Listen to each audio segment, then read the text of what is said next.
हमारे को नहीं देखना चाहते उन लोगों के द्वारा कि अब एक शोषा फैला दिया कि जी रानी साहब तो चंद दिन की मेहमान रह गई, अब तो उनको हटाया जा रहा है। ऐसा कुछ नहीं है। जो बढ़ाने वाले हैं वो जानते हैं कि राजा वीरभद्र सिंह जी का नाम इतनी जल्दी मिटाया नहीं जा सकता। उस व्यक्ति ने जो सेवा की है निस्वार्थ भाव से 60 साल उन्होंने हिमाचल प्रदेश की सेवा की है। 24-25 साल की उम्र थी जब से वो राजनीति में आए और अंत तक भी एमएलए रहे। अंत में भी उन्होंने अर्की से चुनाव लड़ा, तब भी वो लोगों की सेवा में तत्पर रहते थे। जो काम किया वो मेरे को क्या गिनने की जरूरत है, आप सब जानते हैं। स्कूल है, सड़कें हैं, स्वास्थ्य सुविधाएं हैं, सब कुछ उन्होंने करके दिया और उनका नाम मिटाना कोई आसान बात नहीं है। पर कई शरारती तत्व है जो इस तरीके की भ्रांतियां फैलाने की कोशिश कर रहे हैं, इस तरीके का एक दुष्प्रचार करने की कोशिश कर रहे हैं।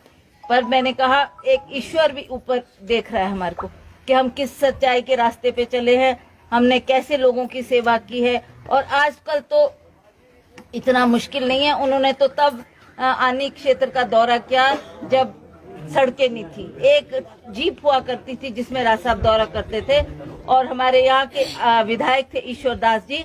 22 दिन का दौरा राज साहब ने आने का रखा था और 22 दिन में वो लगातार सारे गांव में पैदल चले। आज के नेता मिलेंगे कोई आपको ऐसे? 22 दिन दौरा करना, 22 दिन पहाड़ियों पे चढ़ना, उतराई उतरनी और लोगों के बीच में आजकल तो मोटर गाड़ी से पांव भी नीचे नहीं रखते लोग। तो उनकी जो सेवाएं हैं उसका ना कोई मुकाबला था ना कभी होगा। उनकी सेवाओं को आपने सदा याद रखना कि राज साहब के द्वारा ही आज हमारे बच्चे पढ़ रहे हैं।